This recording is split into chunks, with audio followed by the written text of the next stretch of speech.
नमस्कार दोस्तों, आज हम अपनी वीडियो में एक ऐसे मंदिर के बारे में बताने वाले हैं जिसका नाम आपने भी सुना होगा, लेकिन इसके रोचक इतिहास के बारे में जानने के लिए आपको पूरा वीडियो देखना पड़ेगा।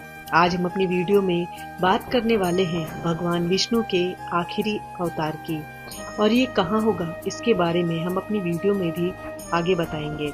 तो चलिए सबसे पहले जान लेते हैं भगवान के सभी अवतारों को।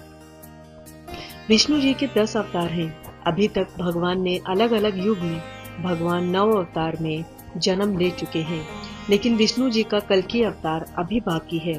जानकारों की माने तो कलयुग के अंत में भगवान विष्णु का कल्कि अवतार में जन्म होगा।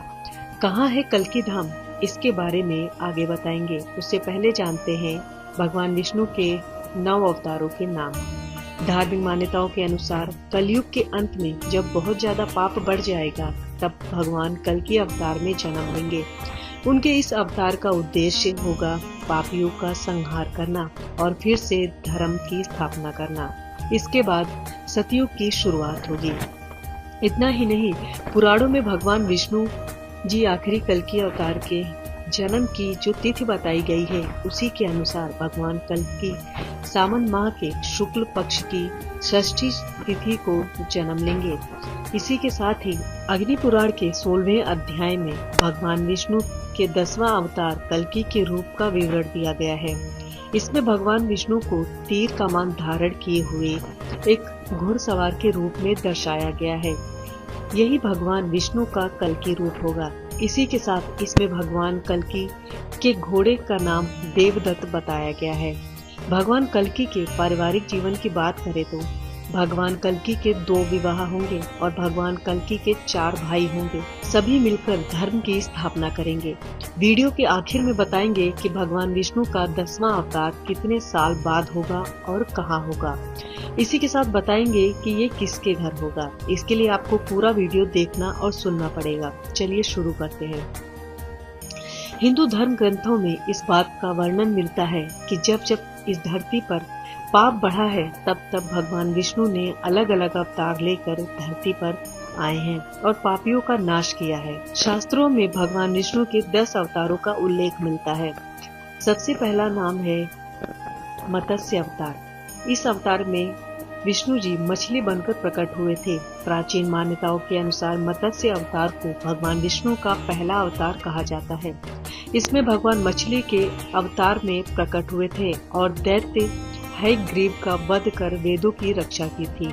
हयग्रीव ने वेदों को समुद्र की गहराई में छिपा दिया था। इस तरह से मत्स्य अवतार में प्रकट होकर भगवान विष्णु ने वेदों की रक्षा की थी। दूसरा नाम कूर्म अवतार। इस अवतार को कच्छप अवतार भी कहते हैं। इस अवतार में भगवान विष्णु कछुआ बनकर प्रकट हुए थे।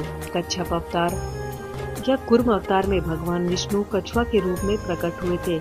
इस अवतार में भगवान विष्णु ने समुद्र मंथन के दौरान मंदार पर्वत को अपनी पीठ पर धारण किया, जिससे देवताओं और असुरों के बीच अमृत के लिए समुद्र मंथन हो सका।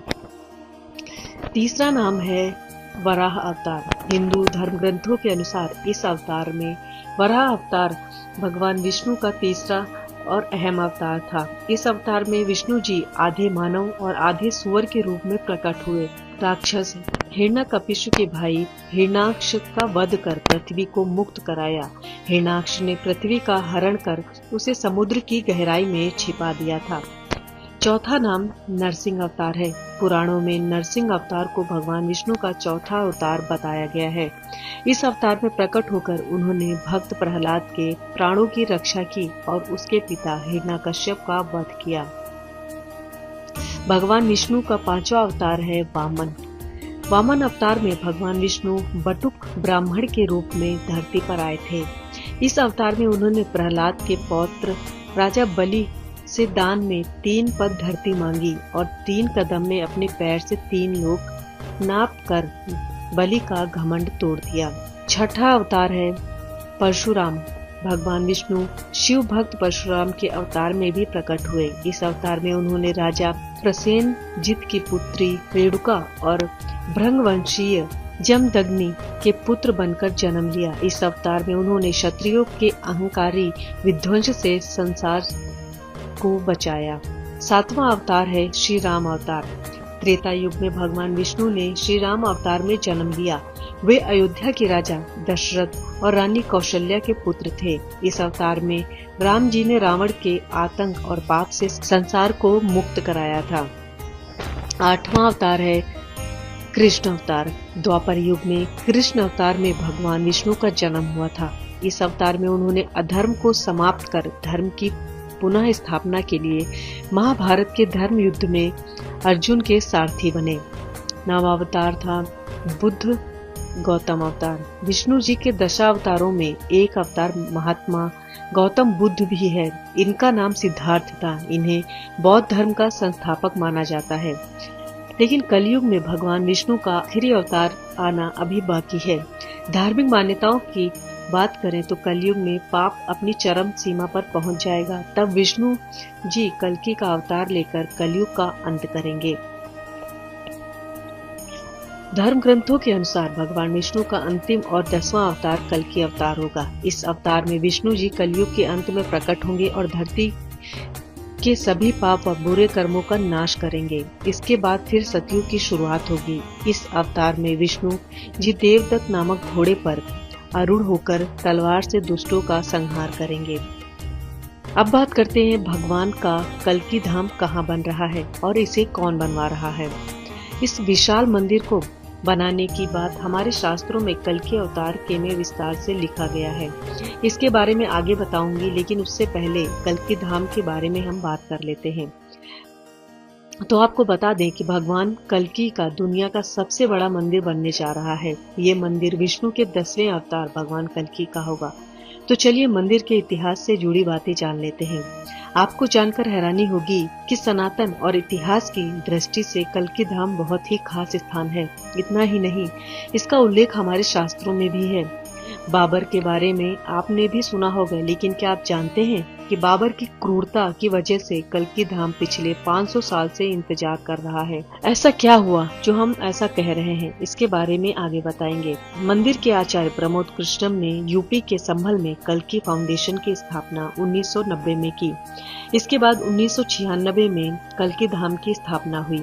इसका निर्माण पूरा होने में लगभग 5 साल लगेंगे, यानी ये मंदिर 2029 तक बनकर तैयार हो जाएगा।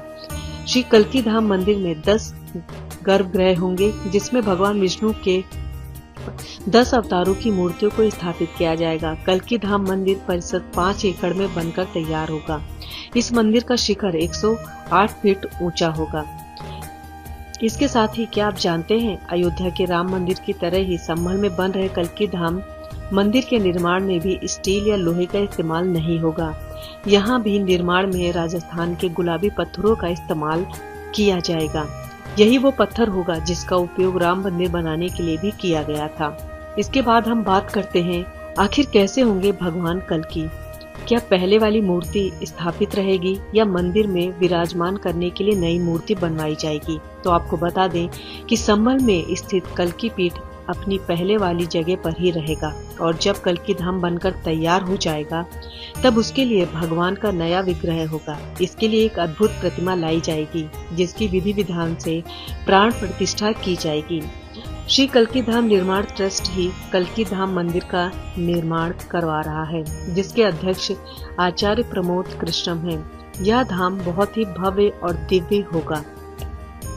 अब आप भी सोच रहे होंगे कि आखिर ये मंदिर कैसे खास है, हम बात क्यों कर रहे हैं। तो बता दें कि इस मंदिर को बनवाने के लिए आचार्य प्रमोद कृष्णम को लंबी कानूनी लड़ाई लड़नी पड़ी। चलिए जानते हैं कि आखिर कैसे उन्हें मंदिर के लिए लड़ना पड़ा। तो आपको बता दें, साल 2016 में भगवान कल्कि धाम मंदिर बनाने के लिए आचार्य प्रमोद कृष्णम ने संभल में जमीन खरीदी थी। इसके साथ ही उसी साल नवंबर में कल्कि धाम का शिलान्यास होना था, लेकिन उस वक्त मुस्लिम किसान यूनियन ने इलाके के मुस्लिमों का हवाला देते हुए मंदिर के निर्माण का विरोध किया। इसके बाद कल्कि धाम मंदिर के निर्माण पर रोक लगा दी गई। वहीं एक बार फिर 2017 में बनवाने की कोशिश की गई, लेकिन डीएम ने सांप्रदायिक माहौल का हवाला देते हुए मंदिर के निर्माण की मंजूरी देने से इनकार कर दिया। इसके बाद यह केस 2017 में इलाहाबाद हाई कोर्ट तक पहुंच गया। सुनवाई के दौरान यह मालूम हुआ कि हाई कोर्ट ने माना कि ये उस तरह का मामला नहीं है जिसे एक धार्मिक गुट की वजह से किसी दूसरे धार्मिक गुट की भावनाएं आहत हो रही हो। इतना ही नहीं, कोर्ट का कहना था कि सुनवाई के दौरान मुस्लिम समुदाय के विरोध को लेकर कोई ठोस सबूत पेश नहीं किए गए। पिछले साल यानी अगस्त 2023 में कोर्ट ने इस मामले में फैसला सुनाया। इस फैसले के बाद यह साफ हो गया कि संविधान के मुताबिक अगर कोई व्यक्ति अपनी प्राइवेट जमीन में मंदिर बनवाता है तो इससे किसी की दूसरे धर्म की भावनाएं आहत नहीं होती। अब बात करते हैं कि आखिर कैसे यह मंदिर बाबर की क्रूरता का शिकार हुआ और कैसे कल्की धाम मंदिर बाबर की क्रूरता की वजह से अपने अस्तित्व का संघर्ष कर रहा है। तो आपको बता दें कि इतिहासकारों की माने तो संभल में 500 साल पहले भगवान कल्की का मंदिर हुआ करता था, लेकिन उस मंदिर को तोड़कर वहां मस्जिद बनवा दी गई। अब आप सोच रहे होंगे कि आखिर इसे किसने और क्यों तोड़ा। तो आपको बता दें, मुगल बादशाह बाबर के आदेश पर ही संभल में कल्की मंदिर तोड़ा गया था। बाबर ही वो बादशाह था जिसने भारत देश में 3 अहम मंदिरों को तोड़कर मस्जिदों का निर्माण करवाया था। बाबर ने अपने जीवन काल में कुल 3 मस्जिदों का निर्माण करवाया था, जिसमें अयोध्या की बाबरी मस्जिद के अलावा पानीपत में काबुली बाग मस्जिद और संभल की शाही जामा मस्जिद का नाम शामिल है। आपके मन में भी यह सवाल आ रहा होगा कि यह मंदिर आखिर यूपी के संभल जिले में ही क्यों बनवाया जा रहा है। तो आपको बता दें कि कल्की अवतार आध्यात्मिक और सनातन से जुड़ा विषय है। हमारे धर्म शास्त्रों में कल्की अवतार का संभल से जुड़ाव एक आध्यात्मिक पहलू भी है।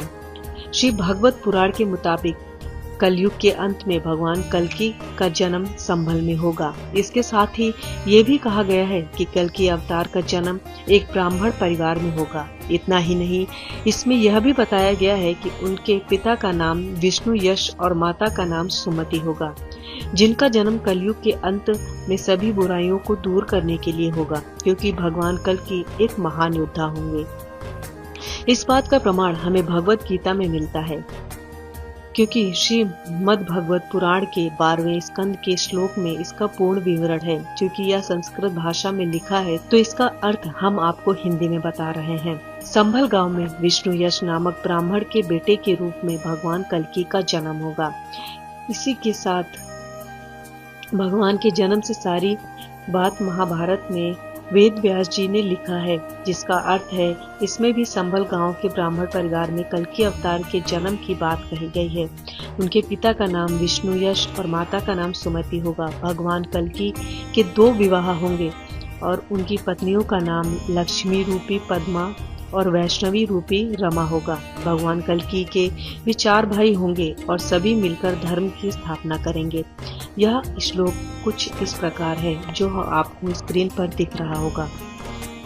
इसके साथ ही अब आपको बताते हैं कि श्रीमद् भगवत पुराण के 12वें स्कंद के 24वें श्लोक के मुताबिक जब गुरु, सूर्य और चंद्रमा एक साथ पूर्ण नक्षत्र में प्रवेश करेंगे तब भगवान कल्की का जन्म होगा। कल्की का अवतरण सावन महीने के शुक्ल पक्ष की षष्ठी तिथि को होगा। यही कारण है हर साल इस तिथि को कल्की जयंती के रूप में मनाया जाता है। श्रीमद् भगवत पुराण में भगवान विष्णु के कल्की अवतार के बारे में विस्तार पूर्वक बताया गया है। इसके अनुसार कलयुग के अंत में जब पाप बढ़ जाएगा तब कल्की अवतार में जन्म लेकर भगवान पापियों का संहार करेंगे। इसके बाद सतयुग की शुरुआत हो जाएगी। पुराणों में भगवान विष्णु के 10वें अवतार और आखिरी अवतार कल्की के जन्म की जो तिथि बताई गई है उसके अनुसार भगवान कल्की सावन माह के शुक्ल पक्ष की षष्ठी तिथि को जन्म लेंगे। वही कल्की पुराण के अनुसार भगवान कल्की का जन्म संभल में होगा। धार्मिक ग्रंथों के अनुसार जब भगवान श्री कृष्ण ने पृथ्वी लोक से विदा लिया तब कलयुग का प्रथम चरण शुरू हो चुका था। कलयुग की कुल अवधि 4,32,000 साल होगी। कलयुग की शुरुआत 3102 ईसा पूर्व से हो चुकी है। कलयुग के कितने साल पूरे हो चुके? 5126 साल। पौराणिक मान्यताओं के अनुसार कलयुग 4,32,000 वर्ष का है, जिसका अभी पहला ही चरण चल रहा है। लेकिन जब कलयुग का अंतिम चरण शुरू होगा, तब कल्कि अवतार में भगवान विष्णु जन्म देंगे। धार्मिक ग्रंथों के अनुसार कलयुग के अंत में कल्कि अवतार का जन्म होगा।